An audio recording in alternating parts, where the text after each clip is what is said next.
Students, so we are solving black book and this is part 2 जिसमें हम question number 11 से question number 20 तक sequence and series के सवाल सॉल्व करने वाले हैं।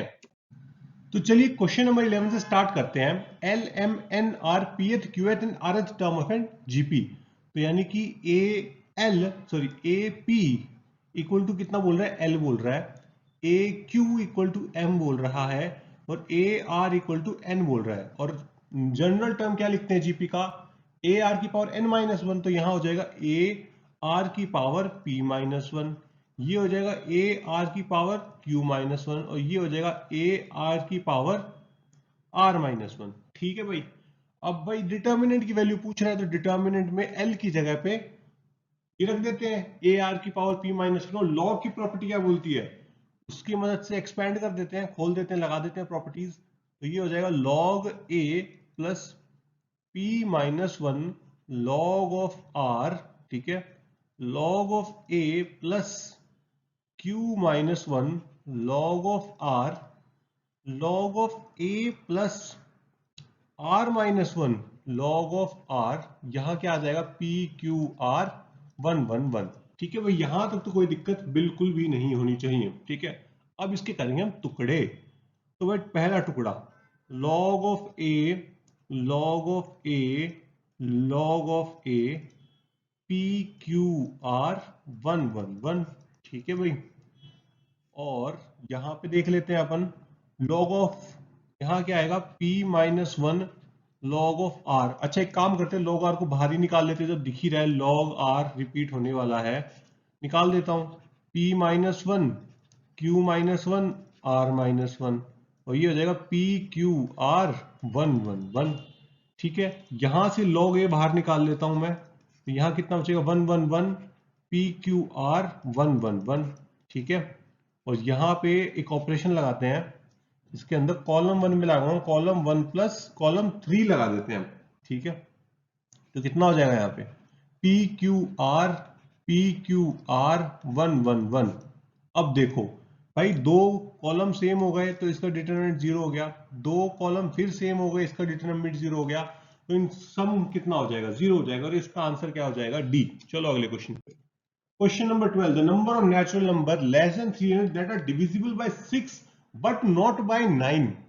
ठीक है, तो एक काम करें, थोड़ा सा समझते हैं हमें एक्चुअली करना क्या है। यहाँ पे एक वेन डायग्राम बना ले, सेट थ्योरी से डिस्कशन करते हैं छोटा सा। तो भाई ये तो है मेरा एक सेट ए और एक ये है मेरा सेट बी। ठीक है, अब ये जो है डिविजिबल वो सारे नंबर हैं जो कि 6 से डिविजिबल है और ये वो सारे नंबर हैं जो 9 से डिविजिबल है। और हमसे ये बोल रहा है कि भाई वो सारे नंबर पता लगाओ 300 से छोटे जो कि 6 से तो डिविजिबल हो बट 9 से ना हो। तो मतलब एक्चुअली में ये पूछ कौन सा हिस्सा रहा है, ये वाला हिस्सा पूछ रहा है अपने से। सही बात है, तो इसका मतलब मुझे क्या करना है, वो सारे नंबर निकाल लो जो कि 6 से डिविजिबल है। ठीक है, और उसमें से वो नंबर घटा दो जो दोनों से डिविजिबल है। मतलब कि number divisible by 6 minus numbers divisible by both, both यानी कि 6 एंड 9। ठीक है, 6 और 9 दोनों से डिवाइड होने वाले नंबर, इन दोनों को माइनस कर देंगे तो मेरा आंसर आ जाएगा। सही बात है, थोड़ा सा दिमाग लगाओ, देखो सेट थ्योरी से साफ अपने को वेन डायग्राम से पता लग रहा है। अब भाई सवाल ये उठता है कि हमें क्या पता कौन से नंबर 6 और 9 से डिविजिबल होते हैं। तो इस केस में भाई एलसीएम ले लो 6 और 9 का, तो वो कितना आ जाएगा, 18 आ जाएगा।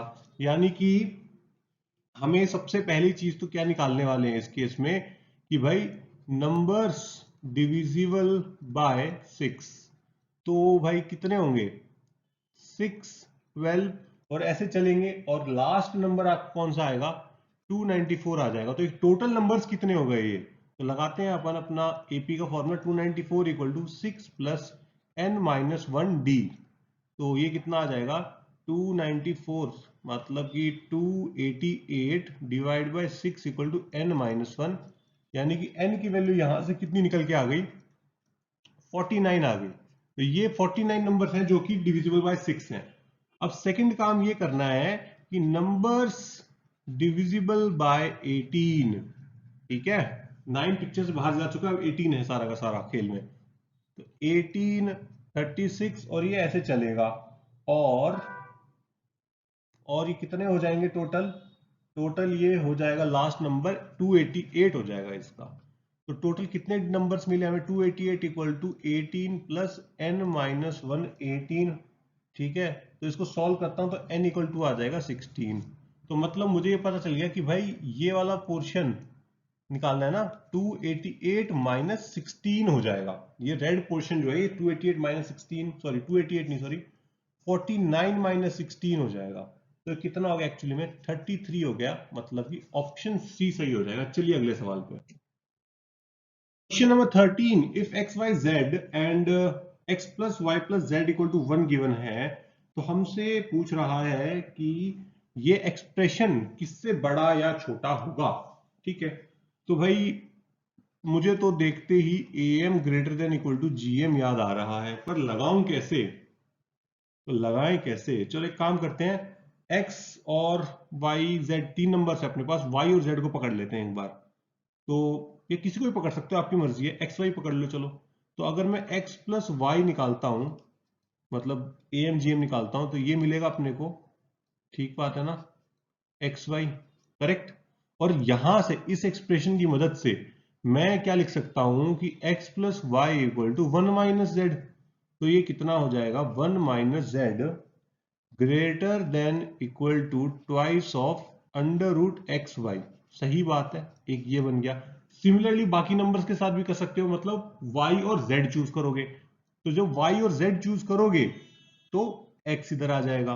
तो एक बनेगा 1 minus x greater than equal to 2 under root, यहां पे आ जाएगा y और z। ठीक है, और एक आपके पास आ जाएगा 1 minus y greater than equal to twice of x और z। ठीक है, तीन आ गए। तो अब इन तीनों को मल्टीप्लाई करते हैं, तो आपको क्या मिल जाएगा? 1 minus x, 1 minus y, 1 minus z, जो कि किससे बड़ा हो गया? 2 इंटू टू इंटू टू यानी कि 8 under root x Y Z, इन तीनों का square.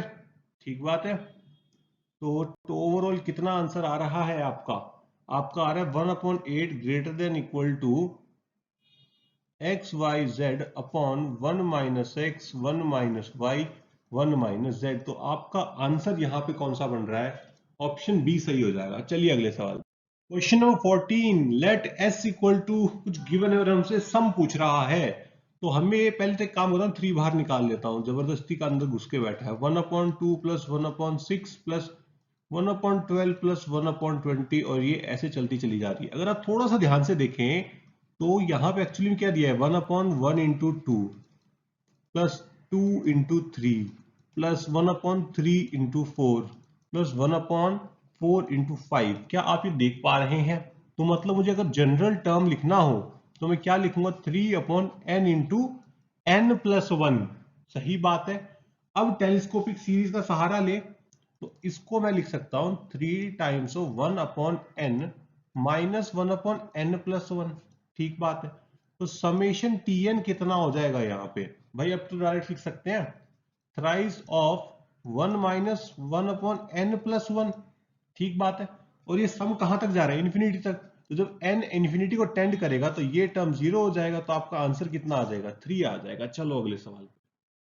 Question number 15, let x1 x2 x3 be divisors of positive integer n including 1 and n। अच्छा, तो मतलब ये नंबर्स दिए हैं जो कि डिविजर्स है, पॉजिटिव डिविजर्स है।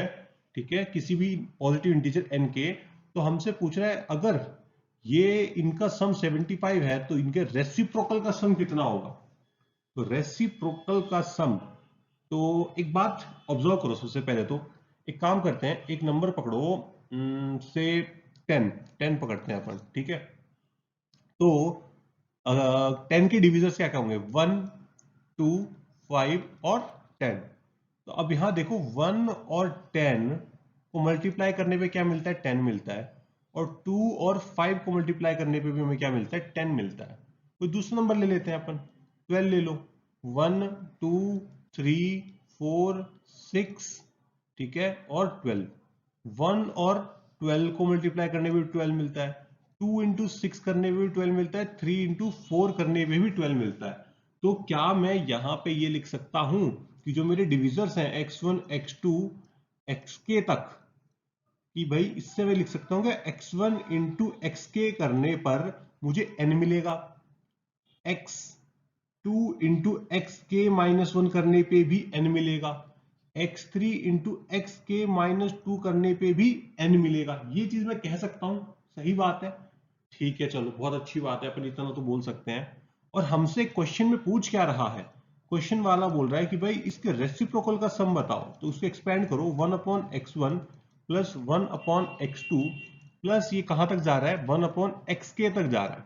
तो इसको देखो, यहां से 1/x1 की वैल्यू देखो कितनी आएगी, यहां से 1/x1 की वैल्यू आ जाएगी xk/n आ जाएगी, यहां से 1/x2 की वैल्यू कितनी आ जाएगी xk माइनस 1/n आ जाएगी। सही बात है, तो यहां पुट करो तो ये आ जाएगा xk/n plus xk minus 1/n plus ऐसे चलता चला जाएगा x1/n। तो ये इवेंचुअली बन क्या जाएगा एंड में, ये हो जाएगा x1 plus x2 plus xk तक अपॉन n। और ये वाले ऊपर वाले सम की वैल्यू तो पता ही है 75 क्वेश्चन में दी है, तो इसका आंसर कितना हो जाएगा 75/n, यानी कि ऑप्शन बी सही है। Question number 16, if a1 a2 a3 are in HP, तो हमको बोल रहा है कि भी fk equal to summation r equal to 1 से लेके an AR माइनस AK। तो ये किस में होगा, AP में होगा, GP में, HP में होगा। ठीक है, तो बनाना पड़ेगा उसको, देखते हैं कैसे बनाएंगे। सबसे पहले तो इसको मिटा के ना मैं इसका नाम रख देता हूं SN। ठीक है, SN कुछ नंबर आने वाला है, कुछ फिक्स नंबर आएगा, फिक्स क्वांटिटी, लैम्डा ही पकड़ लो ज्यादा अच्छा लगेगा, कुछ फिक्स नंबर आएगा। ठीक बात है, तो यहां पे अब FK अपॉन ए के इक्वल टू लैम्डा अपॉन ए के माइनस 1 लिख सकता हूं मैं। ठीक बात है, कोई दिक्कत नहीं है। अब ये बात समझो कि अगर ए एन एच पी है तो 1/an क्या हो जाती है, एपी हो जाती है। सही बात है। अब मैं उस एपी में कुछ कांस्टेंट मल्टीप्लाई कर दूं तो भी एपी में रहती है, बदल तो नहीं जाती, और कुछ माइनस कर दूं हर टर्म में से तो भी एपी में रहती है। तो इससे मुझे क्या पता चल गया कि ये राइट हैंड साइड वाला जो टर्म है ना, ये मेरा एपी में है। तो ये एपी में है तो इसका मतलब क्या हो गया भाई, ये भी किस में है, एपी में है। तो हमें क्या पता चल रहा है कि भाई f1/a1 f2/a2 f3/a3 ये पूरा का पूरा किस में है, एपी में है। और पर क्वेश्चन वाले ने तो इसका रेसिप्रोकल पूछा है, तो भाई जब ये एपी में है तो इसका रेसिप्रोकल किस में हो जाएगा, एचपी में हो जाएगा। सही बात है ना भाई, एचपी को टिक मारो। चलो अगले सवाल पे चलते हैं। क्वेश्चन नंबर 17, अल्फा बीटा और रूट्स ऑफ दिस इक्वेशन। एक इक्वेशन दी है 375x² minus 25x minus 2 equal to 0, जिसमें इसका रूट एक अल्फा है और एक रूट बीटा है, और हमें Sn इक्वल टू बताया है अल्फा की पावर n प्लस बीटा की पावर n। तो हमसे बोल रहा है कि वह limit n tends to infinity summation r equal to 1 से n SR की वैल्यू बताओ।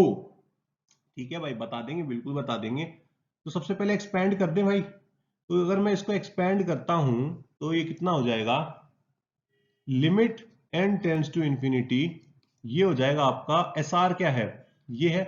तो यहां पे पहले r की वैल्यू 1 रखो, alpha plus beta, alpha square plus beta square plus alpha cube plus beta cube. सही बात है भाई, ऐसे ही बनता चला जाएगा पूरा का पूरा। ये मैं थोड़ा सा रीअरेंज करता हूं इसको, और रीअरेंज करके मैं इसको लिखने वाला हूं limit n tends to infinity alpha plus alpha square plus ऐसे चलेगा, और एक मैं लिखने वाला हूं beta plus beta square plus, और इस तरीके से चलाने वाला हूं एक को। अब देखो ये क्या बन गई, जीपी नहीं बन गई है, ये एक जीपी बन गई, ये एक जीपी बन गई, और क्या इनफाइनाइट तक सम नहीं करवा रहा, तो सम ऑफ इनफाइनाइट जीपी का कॉन्सेप्ट नहीं लग जाएगा क्या यहाँ पे। तो ये क्या हो जाएगा, alpha first term upon 1 minus r, यानी कि alpha upon 1 minus alpha plus beta upon 1 minus beta. तो इसको थोड़ा सा सिंप्लीफाई करके सजा के लिख ले, तो ये हो जाएगा, एलसीएम लेते हैं, क्रॉस मल्टीप्लाई करते हैं, तो हो जाएगा alpha minus alpha beta plus beta minus alpha beta, और नीचे क्या आ जाएगा, नीचे आ जाएगा 1 minus beta minus alpha plus alpha beta. सही बात है। इसको थोड़ा और सजा देते हैं, तो ये हो जाएगा alpha plus beta minus twice of alpha beta, twice of alpha beta upon 1 plus alpha beta minus alpha plus beta. अब आप सोचेंगे भाई अल्फा प्लस बीटा कहां से आएगा, आएगा आएगा, सब्र रखो, सब आएगा। अब sum of root, product of root लगाने की बारी आई है। तो सम ऑफ रूट कितना हो जाएगा इस इक्वेशन के लिए, सम ऑफ रूट कितना हो जाएगा 25 अपॉन 375, और प्रोडक्ट ऑफ रूट्स कितना हो जाएगा, अल्फा बीटा की वैल्यू कितनी हो जाएगी 2 माइनस 2 अपॉन 375। समझ गए। तो सब्स्टिट्यूट करते हैं, तो कितना आ जाएगा यहाँ पे, अल्फा प्लस बीटा की जगह रख दो 25 अपॉन 375, ठीक है, प्लस 4 अपॉन 375, ठीक है, upon 1 minus 2 upon 375 minus 25 upon 375। बस इसको सिंप्लीफाई कर लेना, वरना मैं भी कर देता, जगह नहीं बची। अब आप कर लेना सिंप्लीफाई इसको, आपका आंसर आ जाएगा। अगले क्वेश्चन में चलते हैं। Question number 18, if ai be 4 real numbers members of the same sign then the minimum value of this।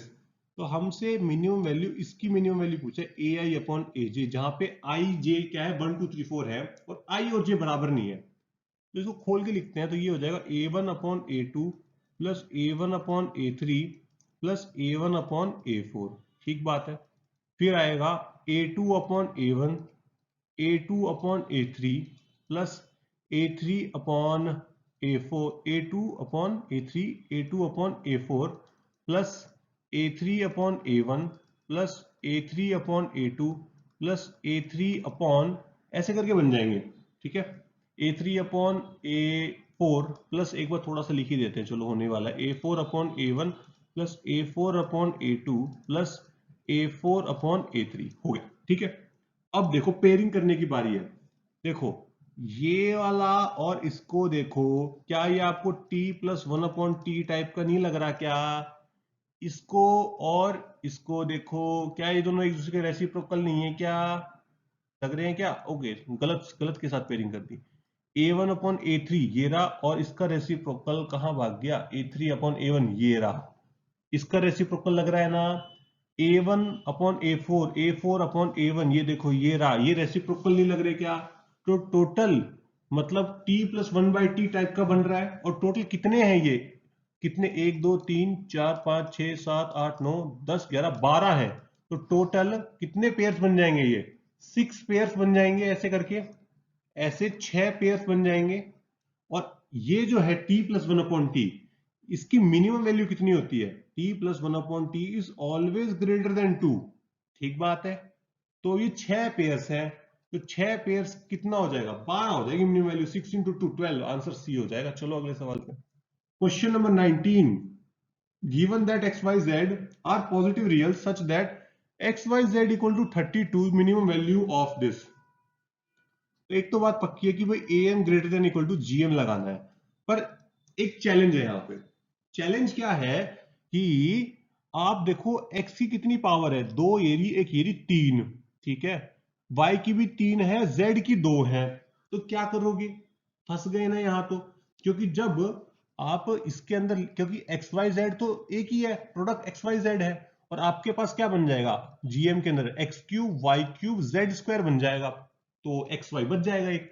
तो एडजस्टमेंट करनी पड़ेगी, कुछ सीधा नहीं निकाल सकते। तो एक काम करते हैं, x square plus 2xy plus 2xy plus 4y square plus Z square plus Z square, इस तरीके से तोड़ लेते हैं इसको। अभी नंबर्स कितने हो गए, 1 2 1 2 3 4 5 6 हो गए। तो इन 6 का एम निकालता हूं, और इन्हीं का अब जीएम निकालूंगा मैं। ठीक है, तो ये हो जाएगा x की पावर 4, y की पावर 4 और z की पावर 4, और ये 2 इंटू 2 4 इंटू 4 16 हो गया यहाँ पे। बस हो गया, बस होने वाला है अपना ये क्वेश्चन। तो भाई एक्स वाई जेड की वैल्यू 32 गिवन है, तो यहाँ पे कितना आ जाएगा, एक्स स्क्वायर प्लस 4xy। कई बार ऐसी चालाकी करनी पड़ती है क्वेश्चन के अंदर, एएम जीएम में बहुत बार ऐसा तोड़ना पड़ता है कि अपन अपने आंसर तक पहुंच सकें। 6 टाइम्स ऑफ 6 अंडर रूट 32 की पावर 4 इंटू 16। अब देखो इसको सिंप्लीफाई तो आप कर ही लोगे ना, कोई बड़ी बात नहीं है। अगले क्वेश्चन पे चलते हैं, टाइम बचाते हैं। Question number 20, in an AP 5 times the fifth term is equal to 8 times the eighth term, 5 times the fifth term equal to 8 times the eighth term। Question में दम नहीं लग रहा है। then the sum of first 25 terms, S25 पूछ रहा है। मन तो कर रहा है होमवर्क में छोड़ दे, लेकिन थोड़ा सा कर देते हैं। a plus 4d equal to 8 times of a plus 7d हो जाएगा। तो ये कितना हो जाएगा आपके पास 3a प्लस कितना आ जाएगा यहाँ पे, बताओ 5a और ये 20 और यहाँ पे 56 36d हो जाएगा। 36d equal to 0। तो ये a plus 12d equal to 0 आ गया। और यहां से कितना आ जाएगा n बाई 2 यानी कि 25/2 2a प्लस 24d। तो ये हो गया 25 times of 2a plus 2a नहीं a प्लस 12d। तो भाई 12a प्लस 12d की वैल्यू 0 है, तो आपका सम कितना हो जाएगा 0 हो जाएगा। तो ऑप्शन डी सही हो जाएगा। आई होप आपको मजा आया होगा, ठीक है, इन 10 सवालों को करके। और मिलते हैं आपसे अगले 10 सवालों के साथ अगली वीडियो में। तब तक के लिए बढ़िया से प्रैक्टिस करो। टाटा।